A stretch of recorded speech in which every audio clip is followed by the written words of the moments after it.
Network Entertainment. One, two, three. Welcome everyone sa panibagong episode ng Machong Chismisan. Kasama niyo pa rin po Makoy, pare, your showbiz bro, yung corporate slave at ang yung resident macho next door. At kasama po natin. Kailangan may buwelo to. Kasama po natin mga kaibigan ng pinakamabangis, pinakamalakas, si Tito P. Tito P or Tega Tito. At kami pa rin po ang inyong Machong Chismisan. Kami po ang inyong longest running comedy podcast sa buong Pilipinas. At mawawala lang yun pag tumigil kami. Kaya don't expect na titigil kami anytime soon. Or kung parang hindi lang to. Kung pangarap nyong maging longest running comedy podcast, bayaran nyo kami para tumigil. Patigilin nyo kami. Pero, alam mo, Tito P, madaming nangyayari na naman recently dito sa Pinas. Pagdating sa ulan, yan. Malakas na ulan ulit, no? Tag-ulan na talaga, no? Nabiktima ka na ba ng ulan recently? Oo. Pinabahaan niya yung Banawi nung nakaraang araw. Ako sa Banawi nung bumaha? O wala hindi naman. Pwede mo naman iwasan pero nagulat lang ako bumaha. Flood control daw flood control.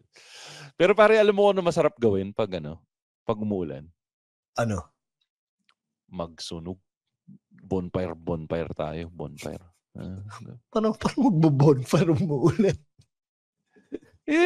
Pwede naman magsunog sa mga places na magsunog. Magsunog tayo ng politiko. Magsunog tayo ng Robin Padilla. Mainit-init, di ba? Mainit-init na topic to, di ba? During the time of our recording. Kasi di ba, tama ba intindi ko? Nagtuloy na ba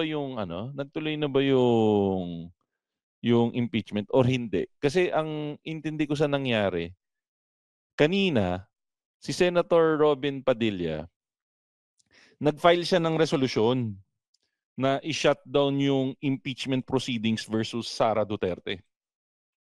Na hindi ka gulat-gulat. Kasi alam naman natin na si Robin Padilla isang si Senator Robin Hood Padilla isa sa mga supporter ba yung tamang term? Loyalist na nga mako-consider. Kasi bakit ba nagsimula to? Dahil sa panahon ba ni Digong nawala yung conviction ni Robin? O di ba si ang nagtanggal? Si Digong Noynoy ba? Si Noynoy ba? Robin Padilla, tingnan natin. Tingnan. Pero baka kaya siya sobrang loyal kay Duterte? Ganun ba yun? Part ng reason ba't siya naging senador dahil sa makinaryo ng Duterte, di ba? Ayaw naman. Sigurado yun. 100% sure ako dun. Ay, nako. So, kasi alam ko matagal lang natanggal yung conviction ni Robin Parang, dapat nung paniglory yun. Baka guys, i-comment nyo nga dito i-comment nyo naman dito sa comment section ng episode na to kung sino naging dahilan. Tama, absolute pardon kay Duterte nga niya nakuha. Kaya that answers her question, kaya pala ganun siya ka-loyal kay Duterte. Pero ito, basahin natin yung headlines nga galing sa philippinesstar.com na yun nga, Robin Padilla files resolution to shut down impeach proceedings versus Sara Duterte. So mukhang hindi nga matutuloy kung matutuloy itong resolution ni Senator Robin. Sabi dito sa article, Senator Robin Padilla filed on Monday, June 9, a resolution seeking to shut down the impeachment proceedings against Vice President Sara Duterte. So pag sinabing shut down yung proceeding, huwag ituloy. Tama ba? Huwag ituloy. Okay. Yun naman yun naman yung botohan sa Senado ngayon, 'di ba? Parang pinipigilan nila na tumuloy yung impeachment proceeding. So ito, unknown Duterte ally. Duterte ally. So alam naman natin. May tanong ako. Pag kunwari ba, lahat ng tao kaaway mo sa mundo, ano yung tawag mo dun sa nag-iisang kakampi mo? Tawag dito. Hindi, ally. Pero ano bang... di tanging alay.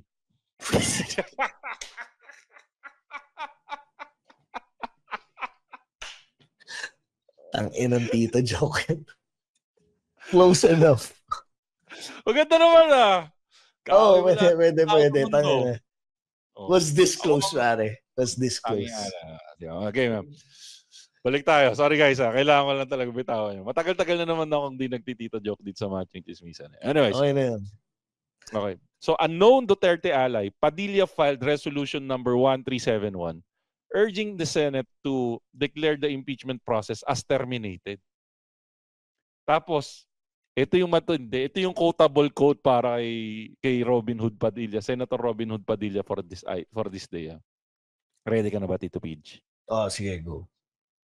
Kung sunugin mo ako dito, mangangamoy Rodrigo Roa Duterte ako. Translated into English, even if you burn me here, I will smell like Rodrigo Roa Duterte. The senator said. Putang ina, ano bang amoy ni Duterte? Amoy sunog? Amoy fentanyl?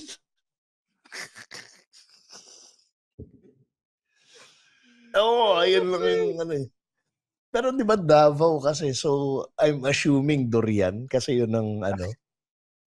Dapat pala yun yung tinanong ko sa page ng Matching Chismisan. Kung sinunog mo si Rodrigo Roa Duterte, anong amoy niya? Post natin ngayon. Post natin ngayon sa page. Tingnan natin. Kasi ang mga choices mo dyan, durian, agila. Siyempre, sure ako hindi drugs kasi galit siya. Di ka sure. Baka kaamoy lang. Wala ko sinasabing amoy drug siya. Amoy hig. Amoy hig. Uy, speaking of hig, kumain na naman ako. Nagpunta na naman ako sa hig. Kumain na naman ako ng beef wonton, mami. Good job.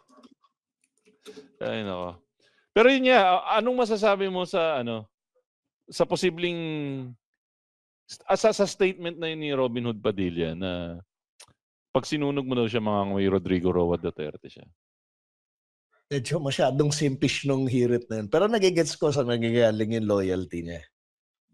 Kasi nga, syempre siya nag-absolute pardon sa... Ano kaya yun? Sa tingin mo ba, Robin, absolute pardon pero gusto ko, you're my bitch. Parang ganun ba yun? Kasi una sa lahat, malaking bagay yung absolute pardon, pare. Lahat ng pinasok kay Robin, parang kinalimutan mo lahat yun eh. Kumbaga, lahat ng civil rights mo na restore dahil doon sa pagbibigay sa'yo ng absolute pardon. And at the same time, may trade-off yun. Kasi alam naman natin yung star power ni Robin Padilla.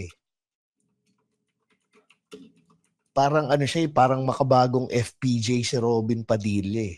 Pagdating sa masa, konting respeto naman kay FPJ. Hindi ko siya hindi ko siya makukumpara pa rin. Iba pa rin si Fernando Poe Jr.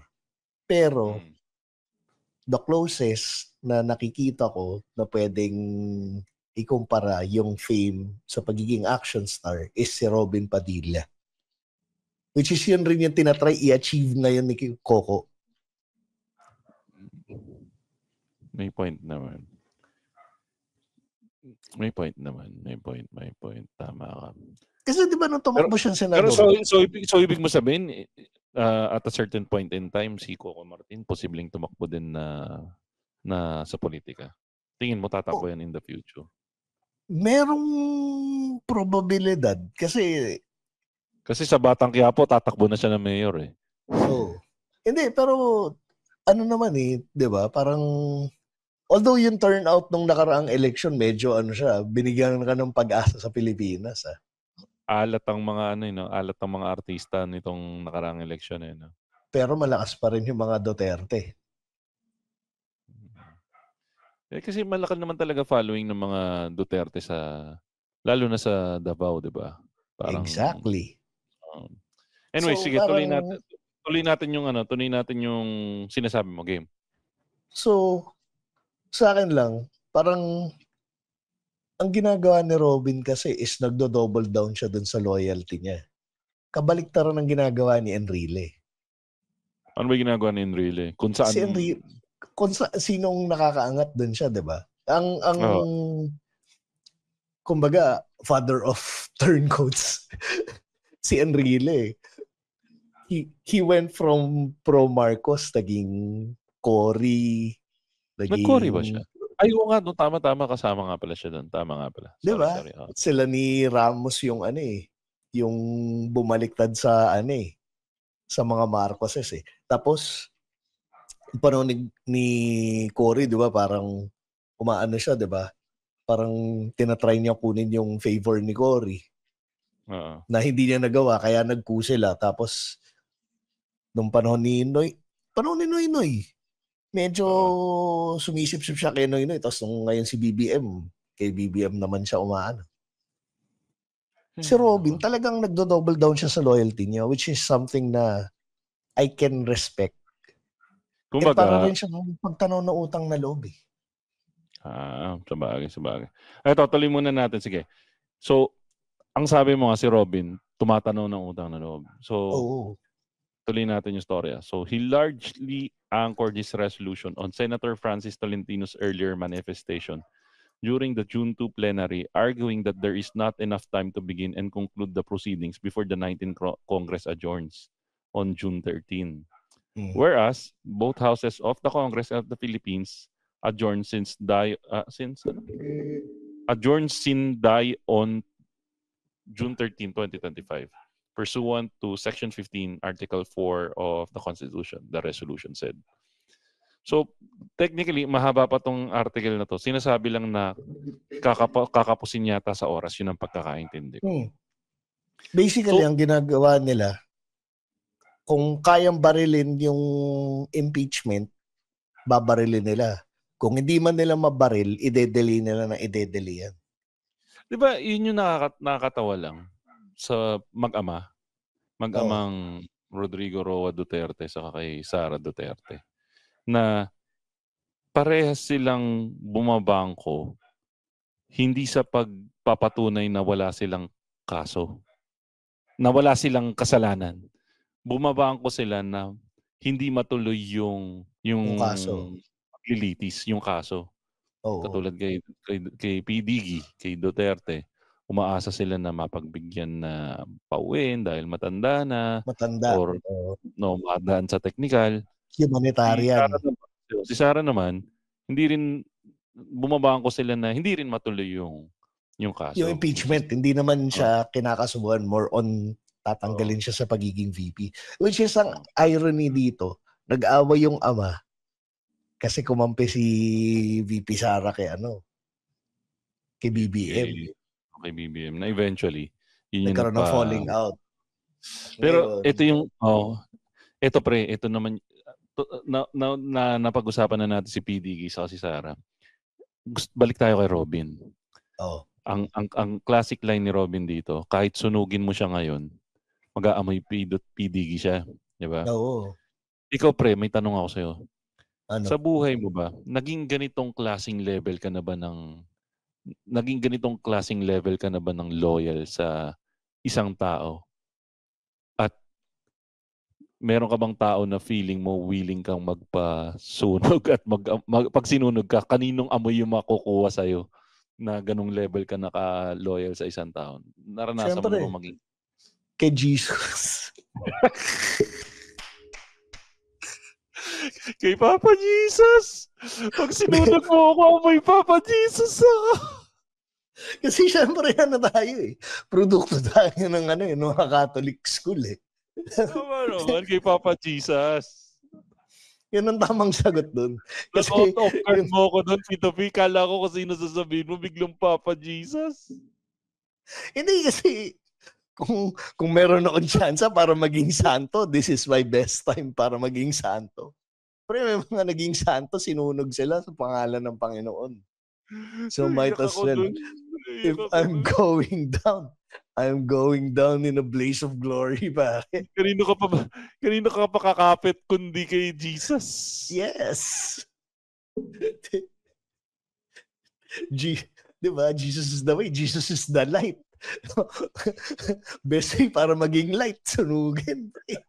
At dyan na po natatapos ang episode na to. Wala na, mahirap lang talunin yun. Napakahirap ng talunin nun. Papa Jesus na. Hindi ko in-expect.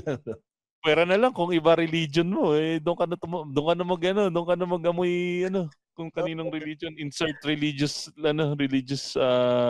icon here. Pero di ba magandang sagot siya?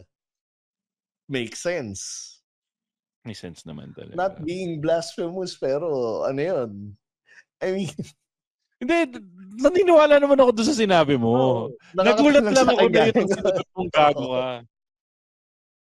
Pero legit, pare. I will die by my faith. Hindi, tama naman talaga. Tama. Kailangan naman talaga, respeto natin. Talagang naniniwala tayo. Yun yung isang masakit kasi kay Papa Robin eh. Kay Papa Robin. Na doon sa statement niya, balik tayo doon sa statement niya, to quote him, sunugin mo ako dito, mangangamoy Rodrigo Duterte ako.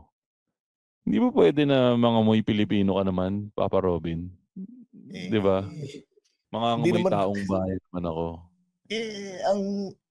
Yung tao ba yung nagbigay sa kanya absolute pardon? Kaya lang pre, ang taong bumoto sa kanya bilang senador. Di ba? Ay, yung mga supporter ni Duterte. Yun yung masakit kasi dito. Pre, parang dun sa statement niya na yun, parang lumalabas talaga na na hindi siya senador ng bayan. Senador muna siya ng mga Duterte bago siya maging senador ng bayan. Yun yung masakit na parte na katotohanan dun sa statement na yun.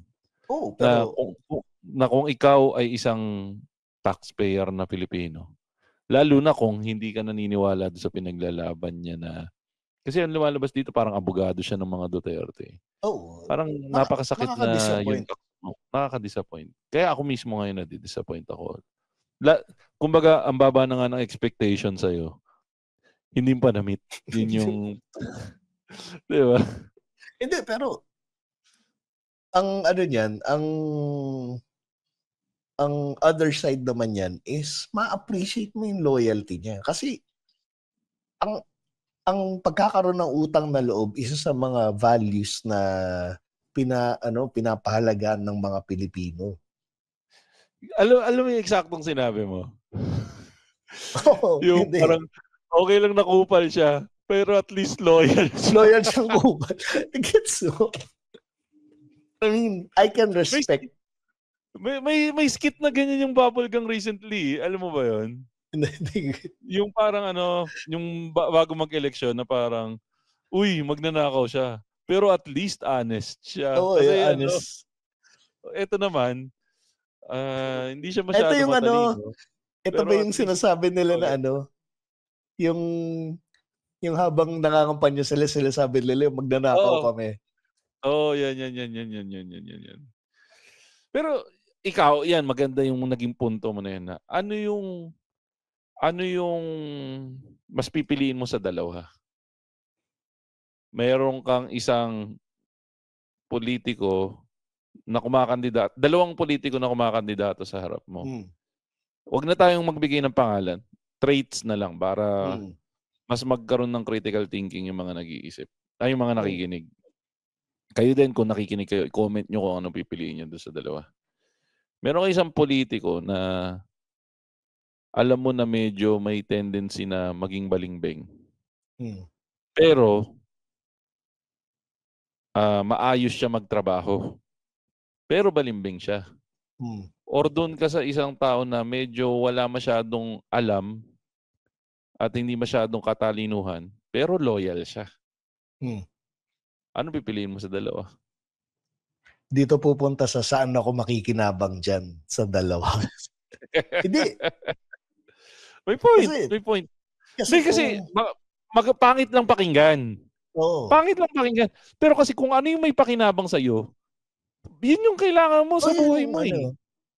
Kasi kung asan ba yung perspective nito? Perspective ba na botante o perspective na staff nung politiko na yun? Kasi bibigyan kita ng example. Si Mayor Isko Moreno. Okay. Si Mayor Isko, malalagay mo siya dun sa loyal na masasabi mong hindi ganun ka-skilled. Considering na late na siya pumasok sa politics and late na siya nag-aral sa pag-aabogado. Late na ba? Hindi ko sinasabing hindi siya 20 capable. years na siya. Oo, pero I mean, kumpara sa ibang politiko, parang fairly new pa siya. Okay, sige. Kasi yung iba medyo di ako agree na fairly new siya kasi parang college pa lang tayo, counselor na siya eh. Hindi, kasi matanda na siya ngayon eh. Pero relative to other politicians na they were born sa politics. Siya, he went from showbiz and then ano. Pero, gets ko na yung sinasabi mo. Sige, tuloy mo. Pero in terms of loyalty, meron yung traffic czar niya, ang kwento ng traffic czar niya, nagsimula yun, taga-paski lang ng poster niya. Na sinasabi sinong traffic star yung sinasabi mo? Nakalimutan yung pangalan, pero si General Sukat ba yan? General Sukat? Hindi siya pulis eh. Oh. Basta nag-start lang siya na transparent, to be fair dun sa staff niya na yun. Transparent siya na taga-kabit lang siya ng poster dati ni Mayor Isko. Pero to be fair naman kay Mayor Isko, pinag-training naman niya yung tao niya na yon bago niya pinag-handle ng mabibigat na mga responsibilidad. So masasabi mo ba na loyal si Isko? Sa sa mga tao niya. Kasi considering na yung mga tao na nakapaligid sa yun yung keyword sa tao niya. Oo, kasi naririnig ko si Senator Hani ngayon si Mayor Hani ngayon tumatawag sa akin ngayon na sabi, "Pakyo ka, Tito P," sabi ni Hani lang niya. Sa politics kasi, walang loyalty sa mga sa mga kapartido. Pero yung mga taong kasama mo nung nagsisimula ka pa lang, yung mga tao sa paligid mo, yung mga staff, doon yung Kaya kung mapapansin mo, yung mga politiko, yung mga staff nila, hindi sila tumatakbong politician. Ganun pala yun. Pero kasama sila doon sa kumaga may kilala ako na masaya sila na nanalo si Nancy Binay ngayon. Kasi yung pamilya nila, hindi, kasi si Abby tsaka si Junjun, di ba magkaaway yun? Oo, magkaaway yung dalawa na yun. Nung natalo si Junjun Binay, lahat ng mga staff niya tinanggal lahat yun. Puro mga tao ni Abby yung pumasok doon. So babay na. Tapos ngayon, nung bumalik si Nancy, lahat ng mga natanggal, magbabalikan ngayon. Yung mga tao ni Abby ngayon yung tanggal sa City Hall. Okay. So may bagong refresh na naman. Oo, so doon babalik yung sagot ko sa'yo na yung loyalty ko, nakabase kung ano ba yung lugar ko doon sa tao na yun. Kasi kung yung political na yun, under ako sa kanya, directly, doon ako sa loyal. Kasi kung balimbing rin yung amo ko, ano yung chance na babaliktad siya sa akin? Pag wala na siyang pakinabang sa akin. Ito kasi ang pinupuntahan mo is from a point of perspective ng isang magiging empleyado. Tama ba? Oo. Hindi, doon tayo sa point of view ng isang typical na mamamayang Pilipino. Yung kasi ikaw, maganda yung punto mo. Doon sa makikinabang. Pero kung babalik nga tayo doon sa typical na mamamayang Pilipino, katulad natin ngayon, pipili ka ba ng tao na alam mong kayang gawin yung trabaho pero alam mong pwede bumalimbing anytime? Or doon nga doon sa taong hindi masyadong skilled, hindi masyadong magaling, pero loyal. Pero loyal. Ito katulad ng Robin Padilla, dikdikan ng itlog. Hey there! Alex Calleja here. Bakit ako nandito? Kasi gusto kong ipaalam sa'yo na may podcast din ako. It's called Punchline with Alex Calleja. I talk about everything. Serious, happy, sad, pero sa dulo, may punchline or may comedy. Again, it's Punchline with Alex Calleja. Available on Spotify o kung saan ka man kumukuha o naikinig ng podcast. Namumukhaan kita, nilista ko pangalan mo, kaya see you there. Ako, kung kukunin mo yung opinion ko, doon ako sa mas skilled na balimbing. Actually, okay eh. Kasi ganito parang the mere fact na balimbing, ibig sabihin, nag-iisip Parang hindi siya sarado na parang lagi akong Duterte sa ganitong topic. Lagi akong noy-noy sa ganitong, lagi akong pinklawan sa ganitong topic. posibleng pumunta siya doon sa tingin niyang tama. Kaya siya lumalabas na balimbing kasi tinitingnan niya kung ano yung mas tama doon sa mga option. Parang ganun ba? Oo, mapupunta tayo ngayon sa Machiavellian principle. The end justifies the means. Hindi. Sige, ano yung Machiavellian principle ulit para sa aming mga tanga? The end justifies the means. So regardless kung mabuti o masama yung gagawin mo, ang importante na mi-meet mo yung end goal mo. So perfect example ba niyan yung ginawa ni Lenny Robredo nung eleksyon na in-endorse niya si Manny Pacquiao saka si Benhur Abalos? Oo. Kasi madaming mga nag-question dun sa move niya na yon. Pero ang sabi nga nung iba, ang means pa ang parang gusto pa lang mangyari nun is para matanggal sila Aimee, matanggal sila Bongbong, saka sila yun mga alam mo bang maraming nagsisi bakit hindi nila ginawa yung voting na yon? Actually, kasama ako. Aminado ako na nagsisi ako na Pero pare, ang problema kasi, ikaw ba magiging blind follower ka ba? Hindi. So babalik tayo sa hindi siya sa pagiging blind follower. Sa totoo lang, kung in-explain ng maigi ni Lenny bakit niya ine-endorse yung mga yun, mas magkakaroon ng sense bakit magagawin. Yun nga exactly eh. Nung moment kasi na yun, walang explanation. Oo. Pero yun nga eh, ikaw ba, sabihin ko sa'yo, talon ka dyan sa building. Ang unang tanong mo sa akin, bakit ako tatalon sa building? Di ba? Oo, yun nga. Pero, babalik ulit tayo din sa pagiging balimbing. Tingnan mo yung nangyari ngayon kay Enrile. Kaya magaling si Enrile kung tutusin kahit sabihin mong balimbing siya eh. Kasi dun siya kumakapit sa kung sino yung makapangyarihan. So, at the same time, kung magiging senador ka, kung meron kang mga batas na gusto mong mapasa, or meron kang mga projects na gusto mong tumakbo, yung pondo mo malaki. Hindi kinakat yung budget mo dahil andun ka nakaliin sa malakas eh. Yun nga lang pala yung nakakatakot lang din sa parte nung may posibilidad na bumalimbing kasi nga magaling.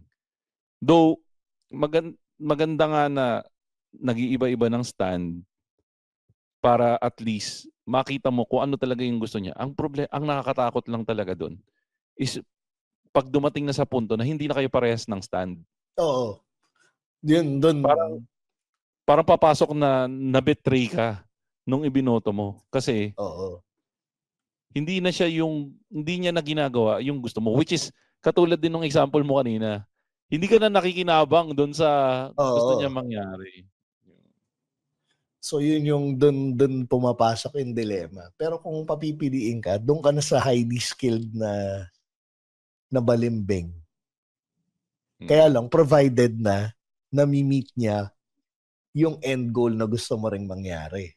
Ang maganda lang siguro doon, kasama sa pagpili ng boto mo, ng iboboto mo, is kasama sa research mo rin yung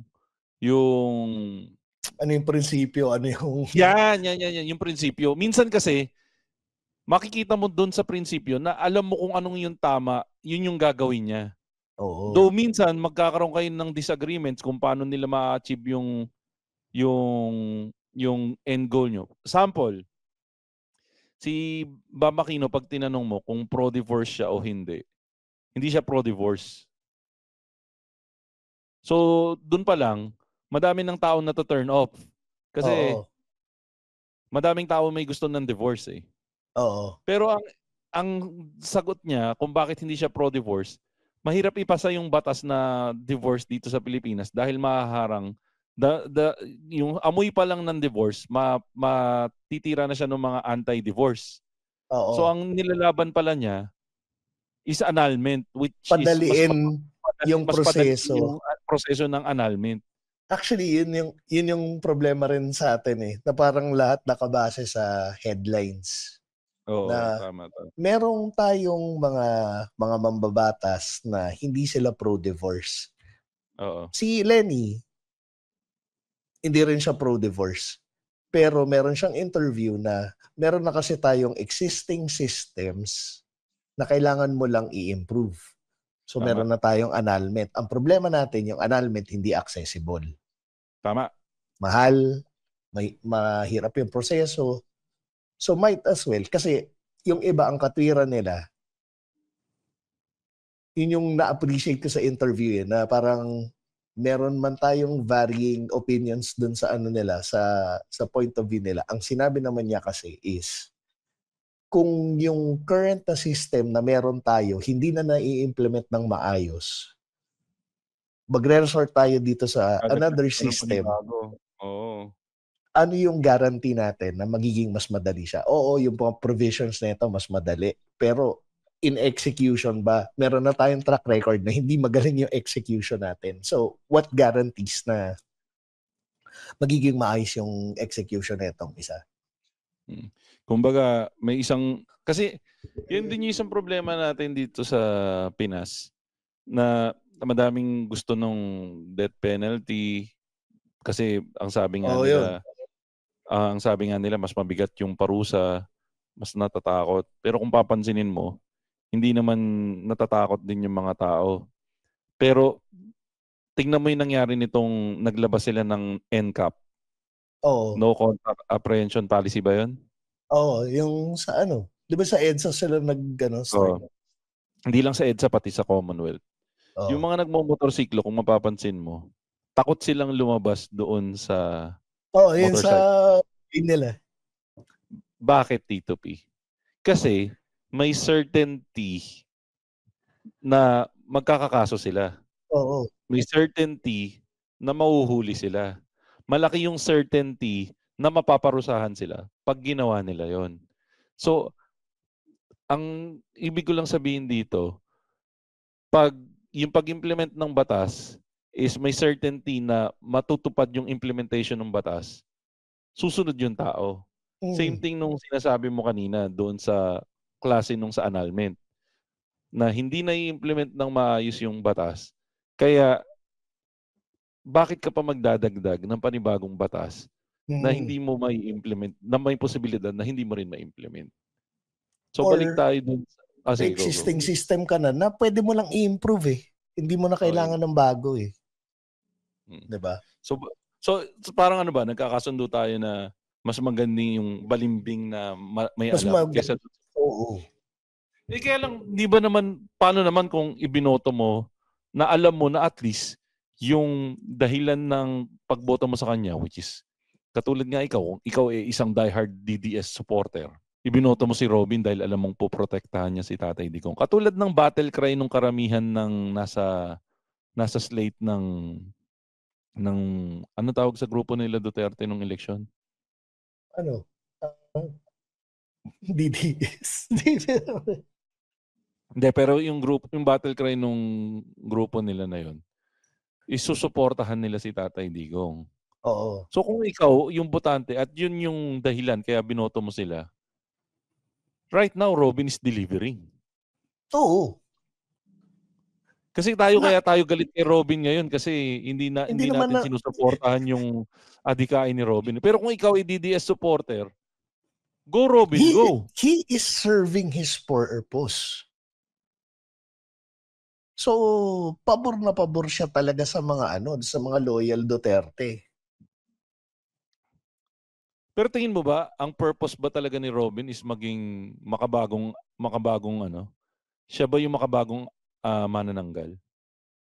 Alam mo ba yung longest running theory ko yun dito sa nung bata tayo, pag may isang bagay na gustong itago ang gobyerno sa nangyayari, nagpapakawala sila ng manananggal sa mga balita. Natatandaan mo ba? Natatandaan mo yan? So si Robin ba yung biggest smoke screen yun ang isa ba sa mga role niya? Siya yung manananggal ng na parang, laking ibon, tingin kayo dun para iba naman yung Pwede kasi hindi ito yung first time na na nag-iingay siya na nagkakagulo. Parang may bobo statements na constant na lumalabas sa kanila tuwing certain period of time. Meron Diba? siyang, tsaka yung yung kaya niyang gumawa ng statement na lahat malilihis yung attention eh. Di ba yung sinabi niya dati yung yung about sa rape ba to? Ano yung sinabi niya tungkol sa rape? Yung, yung pag-ayaw ng asawa. Oo. Hindi kaya ganun lang talaga siya? Hindi.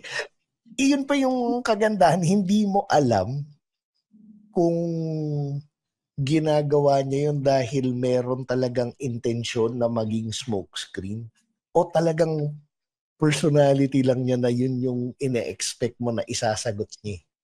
Di ba? So yun yung parang plus yung hatak pa niya sa masa. Di ba? Iba pa rin yung karisma ng Robin Padilla, pre. Ako, aminado ako, big fan ako ni Robin growing up. Nasabi ko na rin dito sa Machong Chismisan na mayroon akong picture ni Robin Padilla sa wallet nung bata ako. Pero marami yung kilala na idol si Robin at hindi mo sila masisisi kung bakit nila naging idol si Robin Padilla. Galing naman kasi pre nung pagkakapackage kay Robin Padilla growing up sa atin no? Oo, diba? Tsaka una, pogi. Hindi natin mapagkakaila na pogi. Kahit pangalawa, ngayon? Hindi. For his age, sige. Tsaka pag tinabi mo siya sa lineup ng mga senador, pre, di hamak na siya pinaka-pogi sa mga senador. Yung kay Robin, kumbaga, siya malakas yung charisma niya, malakas yung hatak niya sa masa. Iba eh. Basta meron siyang it factor eh. Kaya lang, yun nga lang, at the same time, yung rason ba't siya naging senador, which is hindi yan. Hindi masaya. Pero yun nga, katulad ng nasabi natin kanina, parang nawawala na yung hindi kaya siya yung may kasalanan, kaya hindi na ganun kalakas yung magic ng mga artista nitong nakaraang eleksyon. Na puta, Robin Padilla, baka mangyari din yan. Kay Ipe. Maaari, pero maaaring hindi rin eh. Kasi andun na siya nakasakay sa Duterte Magic eh. Which is malakas pa rin eh. Si Bato at saka si Bongo, mataas yung posisyon nila eh. So kung tumakbo man si Robin at under pa rin siya sa slate ng mga Duterte at malakas pa rin ang numbers ng mga Duterte, mahatak siya nun. Hindi na siya pasok. Hindi na siya pasok sa kategorya ng mga artista kung tutusin.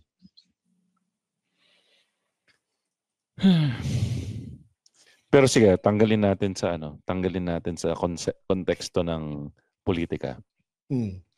Kunwari sa pag-ibig. Sino pipiliin mo sa dalawa?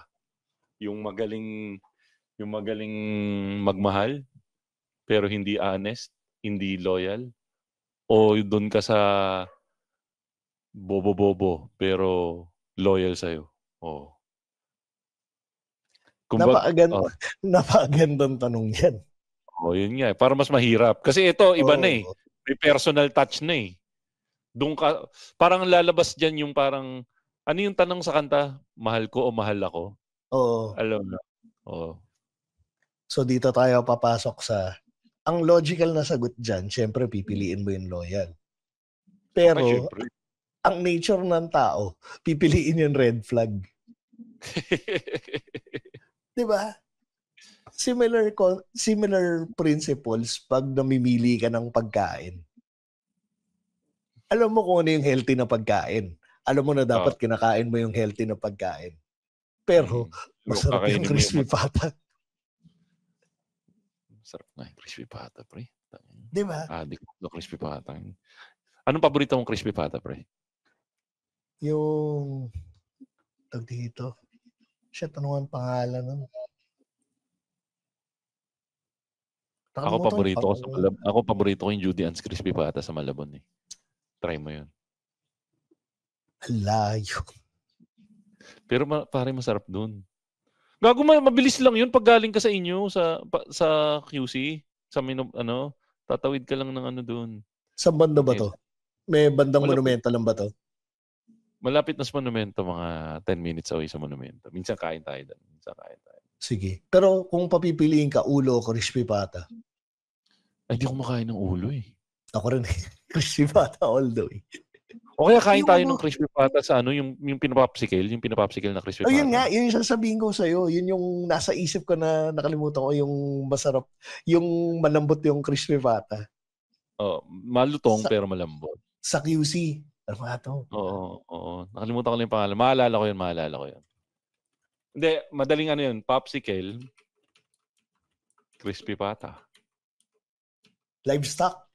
Yan, livestock. Meron dati sa BGC niyan. Ewan ko kung bukas pa yun sa BGC. Sa QC yung ano neto eh. Sa may ABS, no? Sa may ABS. Ano, no? Nagsabi lang ng pagkain. Nakalimutan na natin yung inag-uusapan natin. Hindi, pero diba? Yun yung sa akin na yung loyalty yung best answer. Pero hindi yun yung pipiliin mo eh. Diba? Okay. Red flag. Always red flag, pare. Sabi nga nila, mga pinaka-memorable mong mga relasyon yung ano eh. Yung red flag eh. Yung pinaka nagbigay ng sakit ng ulo sa'yo. Wala na akong ibang matandaan kasi parang for the longest time, isa yung karelasyon ko eh. Okay.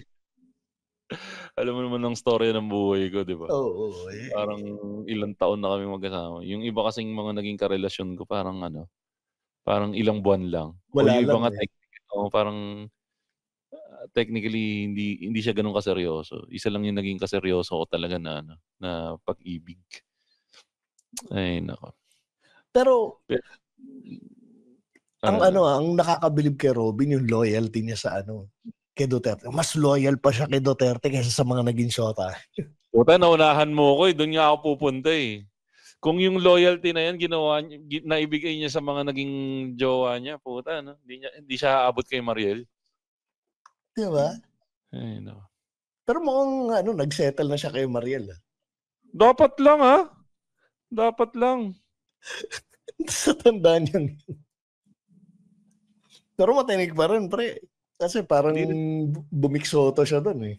Kasi parang nung nag-Mariel siya, di ba? Parang nagulat tayong lahat. Kasi si Mariel kakagaling lang niya kay Sanjo Marudo. Oo. Kaka-break lang nila ni Sanjo Marudo. Tapos magulat-gulat ka lang. Puta, Mariel sa Robin. Oo nakaamoy ng ropok. Doon malalaman veterano si Robin. Ayo, sa bagay. Nakakaamoy ng karupukan. Pero ikaw, pre, tingin mo, mananalo pa kaya si Robin sa susunod na eleksyon? Dahil sa loyalty binigay niya sa mga Duterte at dahil sa resultang lumabas nitong nakaraang eleksyon, kung mareretain yung ganong kalakas na numbers ng mga Duterte loyalists. Tingin mo in 3 years, nandyan pa yan? Oo, kung mareretain yung ganong lakas ng voting power ng Duterte. Kasi may mga naririnig ako mga Duterte loyalists na nabubuisit din kay Robin minsan eh. Although may nakita ko sa Reddit na na may mga kapatid tayong Muslim na na nadidisappoint kay Robin. Bakit? Di ba nga parang na re-represent pa nga niya yung mga Muslim? Para sinasabi nga nilang fake Muslim si Fake si Muslim Robin ba? Yun ang yun yung nakita ko sa Reddit. Hindi lang ako sure sa pero yun yung medyo hati opinion ng mga ng mga kapatid nating Muslim kay Robin eh. Ay, nako. So ito, in closing, kanino ka anong magiging amoy mo pag sinunog ka?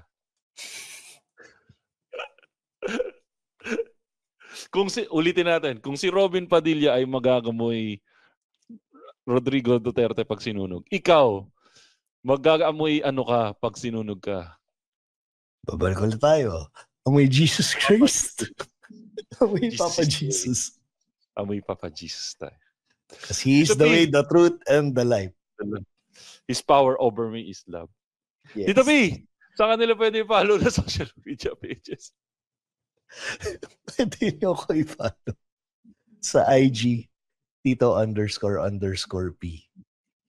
And ako naman, follow nyo ako sa social media pages ko. Showbiz Bro sa lahat ng social media platforms at Matt yung Chismisan sa lahat ng social media platforms. Tito P, batiin ko lang yung mga kaibigan nating podcast. Nandyan nga pala yung Backtrip Podcast, Tigas Tito Podcast, Pinoy Memeology Podcast, yung 25% podcast kasama si Jasper Reyes, yung 3040 Podcast, balik-balikan yung mga lumang episode ng 3040 Podcast, MJ's Bubble Podcast, Fanboy Chronicles Podcast, yung Hobby Podcast, Galingan Mo Naman Podcast, at yung mga kaibigan natin dyan sa Tatay Hood Podcast. Saka syempre, yung Kislot Chronicles Podcast, saka yung Pandango sa Lightball Podcast. Na nagkaroon sila ng reunion episode doon sa isang latest episode nila. Sa mga Patreon natin, nandiyan si Jason Bonsa, Darwin Busuego, Hobby Podcast, si Jimbo, saka si Gian. Tito P, nakuha mo na ba yung voucher mo sa Clitorific PH? Di pa, inabangan ko, pero hopeful ako dun sa Kaya yung Clitorific na yan, po-promote natin. Shoutout nga pala sa Clitorific PH. Wala na akong stock. Paubos na yung Ezekiel bread ko. Pa-voucher naman tayo ulit dyan para tuloy-tuloy ang aking pagpayat. Nga pala, nandyan din nga pala. Ay, check out nyo yung Clitorific PH. It's, nandyan lang yan sa Facebook page nila. Kung nasa Metro Manila kayo, check out nyo sa Grab. O kaya sa Instagram, message nyo lang sila para sa inyong mga Clitorific needs. Saka syempre, shoutout nga din pala kay Miss Len Mackenzie na isa sa ating patron ng mga Patreon. Kung nagustuhan nyo ang aming podcast at pwede nyo kami follow sa Spotify. Guys, kung nakikinig kayo nito, click nyo lang yung follow button. Tapos mag-comment na rin kayo dito sa episode na to. At kung meron pa kayong extra pera dyan at gusto nyo kaming supportahan para makagawa pa kami ng mas maraming content, pwede kayong mag-subscribe sa aming Patreon. It's www.patreon.com/machongchismisan. Tito P, may gusto pa bang batiin o okay ka na? Yan, supportan nyo kami sa Patreon, also known as Online Limos. Yan, at yan po mga kaibigan ng ating latest episode ng Machong Chismisan. Kasama pa rin natin ang pinakamabangis, pinakamalakas na si Tito P na lagi nagsasabing, honesty is the best. At ako naman po si Makoy Pario, Showbiz Pro, na lagi nagsasabi, lagi nyo tatandaan, ang tunay na macho, chismoso. Chismoso. Have a great day, everyone. Bleep!